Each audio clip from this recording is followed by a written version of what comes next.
শীতের বেগুন দিয়ে বেগুন ভাজা খেতে কে না ভালোবাসে। ভাত হোক বা রুটি সব কিছুর সঙ্গে খেতে অসাধারণ লাগে। কিন্তু বেগুন ভাজা করতে গিয়ে কয়েকটা সমস্যার সম্মুখীন হতে হয়, যেটা হচ্ছে অনেকটাই তেল টেনে নেয় অথবা বেগুন ভাজা একেবারে নেতিয়ে যায়। আজকের এই ভিডিওতে আমি দেখাবো কিভাবে বেগুন ভাজলে বেগুন একেবারে উপরটা খাস্তা মুচমুচে হবে আর ভেতরটা নরম আর একটুও তেল টানবে না। আপনারা যদি চান তেল ছাড়াও ভাজতে পারবেন, আবার চাইলে অল্প তেলেও ভাজতে পারবেন। তো চলুন আর দেরি না করে বেগুন ভাজার রেসিপিটা দেখে নেওয়া যাক। বেগুন ভাজার রেসিপিটা শুরু করার আগে ছোট্ট একটা অনুরোধ, আজকের এই বেগুন ভাজার রেসিপিটা দেখে যদি আপনাদের একটুও ভালো লেগে থাকে, ভিডিওটাকে একটা লাইক করে শেয়ার করে দেবেন। আপনাদের একটা লাইক একটা শেয়ার আমাদের জন্য অনেকটাই গুরুত্বপূর্ণ। ইউটিউব থেকে যদি নতুন দেখছেন চ্যানেলটাকে সাবস্ক্রাইব করে সাথেই থাকবেন। ফেসবুক পেজ থেকে দেখে থাকলে পেজটাকে ফলো করবেন। বেগুন ভাজার রেসিপিটা করার জন্য দেখুন আমি এখানে একটা বড় সাইজের বেগুন নিয়েছি। এবার বেগুনটাকে কেটে নিচ্ছি। খুব বেশি মোটাও কাটা যাবে না, আবার খুব বেশি পাতলাও কাটবো না। মোটামুটি হাফ ইঞ্চি পরিমাণ মোটা করে বেগুনটাকে কেটে নিলাম। দেখুন এইরকমভাবে মোটা করে কেটে নিয়েছি। এবার একটা পাত্রে আমি কিছুটা জল নিয়েছি। জলের মধ্যে দিয়ে দিচ্ছি 1 চা চামচ পরিমাণ লবণ দিয়ে মিশিয়ে নিয়ে বেগুনগুলোকে 10 মিনিট ভিজিয়ে রাখবো। এতে করে কী হবে, বেগুনের ভেতরে অনেকটাই জল টেনে নেবে আর বেগুনের ভেতরে যে কষটা রয়েছে সেটাও বেরিয়ে যাবে। এতে করে বেগুন একেবারেই তেল টানবে না আর অল্প সময়ে খুব সুন্দরভাবে বেগুনগুলো নরমও হয়ে যাবে। এই স্টেপটা অবশ্যই ফলো করবেন, এতে করে কম তেলে খুব সুন্দরভাবে বেগুন ভাজা হবে। 10 মিনিট পর দেখুন বেগুনগুলোকে জল থেকে ছেঁকে আমি একটা ঝুড়িতে নিয়ে নিচ্ছি। ঝুড়িতে রাখছি এর জন্য যাতে বেগুনের জলটা খুব ভালোভাবে ঝরে যায়।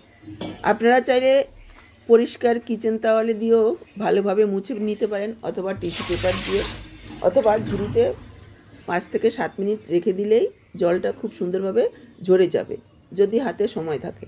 এভাবে জলটা ঝরিয়ে নিলে কী হবে, বেগুনটা খুব সুন্দর মুচমুচে হবে। প্রায় 5-7 মিনিট পর দেখুন আমি বেগুনগুলোকে তুলে নিয়েছি, খুব সুন্দরভাবে শুকিয়ে গেছে। এবার দিয়ে দিচ্ছি পরিমাণ মতো লবণ, সামান্য একটু হলুদ গুঁড়ো, দিয়ে দিচ্ছি একটু লাল লঙ্কার গুঁড়ো। যদি একটু চটপটা স্বাদের খেতে চান তাহলে লাল লঙ্কার গুঁড়োটা দেবেন, তা না হলে স্কিপও করতে পারেন। দিয়ে দিচ্ছি 1/2 চা চামচ গরম মশলার গুঁড়ো, এতে স্বাদটা খুব ভালো হবে। আর দিয়ে দিচ্ছি 1/2 চা চামচ চাট মশলা, এতে চটপটা একটা টেস্ট আসবে। আপনাদের কাছে যদি চাট মশলা না থাকে একটু আমচুর পাউডারও দিতে পারেন, তা না হলে একটু লেবুর রসও দিতে পারেন। আর দিয়ে দিচ্ছি সামান্য পরিমাণে একটু চিনি। এবার এই মশলাটাকে দু পিঠে খুব ভালোভাবে মেখে নেব। মেখে 5 থেকে 7 মিনিট রেখে দেব, এতে করে মশলাটা বেগুনের ভেতরে খুব ভালোভাবে ঢুকে যেতে পারবে।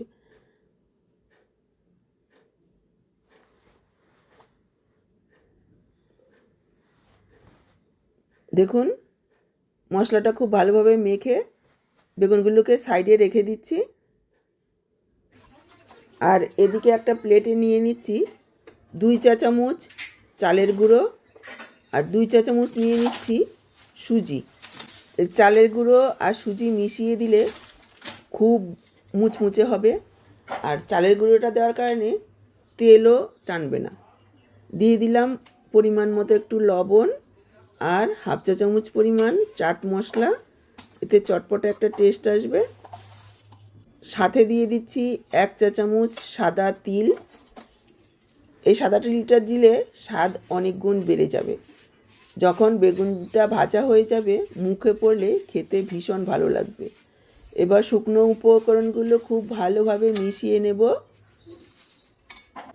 তারপর এক একটা করে মশলা মাখানো বেগুন নেব আর এইভাবে চেপে চেপে বেগুনের দু পিঠেই খুব ভালোভাবে লাগিয়ে দেব। যেহেতু বেগুনগুলো লবণ চিনি মাখানো ছিল, অনেকটাই নরম হয়ে গেছে আর জলও ছেড়েছে। খুব সহজেই এই গুঁড়োটা ধরে নেবে, কোনো রকম অসুবিধা হবে না। যতটা ধরবে ঠিক ততটাতেই হয়ে যাবে। আমি এখানে যেই পরিমাণে চালের গুঁড়ো সুজি নিয়েছি 7-8টা বেগুন ভাজা ইজি হয়ে যাবে, কোনো রকম অসুবিধা হবে না, আবার পড়েও থাকবে না। দেখুন আমি সবকটা বেগুনের গায়ে খুব ভালোভাবে লাগিয়ে নিয়েছি। এর থেকে আর মোটা দিলে খেতে ভালো লাগবে না। সাথে সাথে ভাজতে না গিয়ে মোটামুটি 1 থেকে 1.5 মিনিট এইভাবে একটু রেখে দেবেন। এতে করে কী হবে, এই যে গুঁড়োটা আমরা লাগিয়েছি এটা ঝরে পড়বে না আর তেলে গিয়ে ছেড়ে দেবে না। 2-1 মিনিট এইভাবে রেখে দিলে বেগুনের থেকে যে রসটা বের হবে সেই রসেই খুব সুন্দরভাবে এই গুঁড়োগুলো গায়ে আটকে থাকবে। এবার দেখুন প্রায় 2-3 মিনিট পর গ্যাস অন করে আমি একটা ননস্টিক চাটু নিয়ে নিয়েছি। আপনারা চাইলে এমনি কড়াতেও ভাজতে পারেন, তাতে কোনো রকম অসুবিধা হবে না। এবার দিয়ে দিলাম 1 চা চামচ পরিমাণ তেল। এবার চাটুর চারিদিকটা খুব ভালোভাবে লাগিয়ে দেব।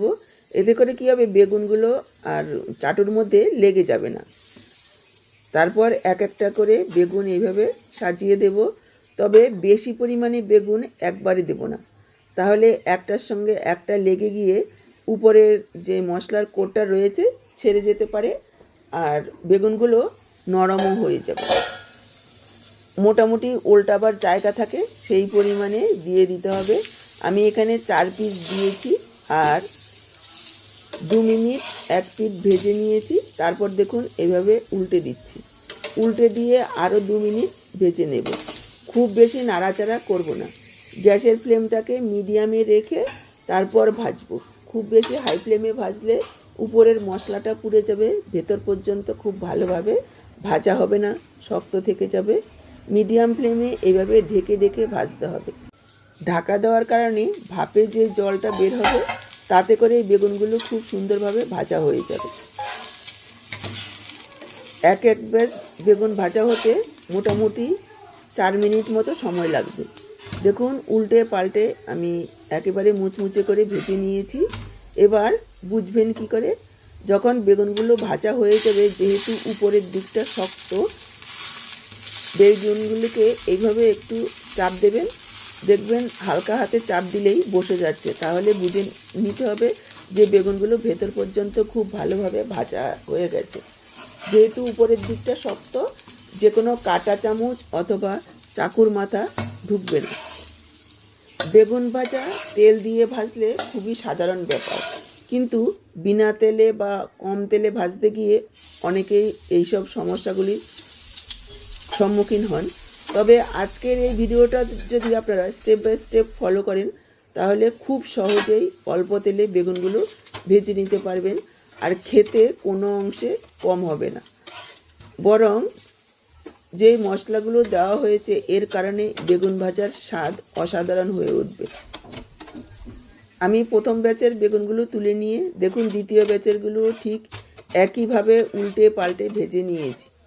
দেখতেই পেলেন কতটা কম তেলে কত সুন্দরভাবে বেগুনগুলো ভাজা হয়ে গেছে।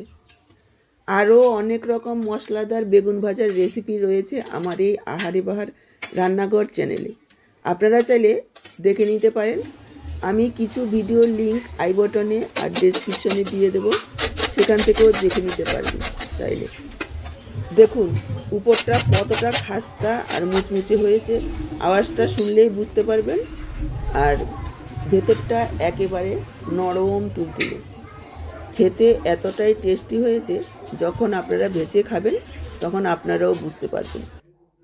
তাহলে আজকে এই কম তেলে মশলাদার বেগুন ভাজার রেসিপিটা আপনাদের কেমন লাগলো কমেন্টে একদম জানাতে ভুলবেন না। ভালো লাগলে একটা লাইক করে ভিডিওটাকে শেয়ার করে দেবেন। ইউটিউব থেকে যদি নতুন দেখছেন চ্যানেলটাকে সাবস্ক্রাইব করবেন, আর ফেসবুক পেজ থেকে দেখে থাকলে পেজটাকে ফলো করবেন। আজকে এই পর্যন্ত, আবার দেখা হবে নতুন কোনো রেসিপির সাথে। সবাই ভালো থাকুন, সুস্থ থাকুন।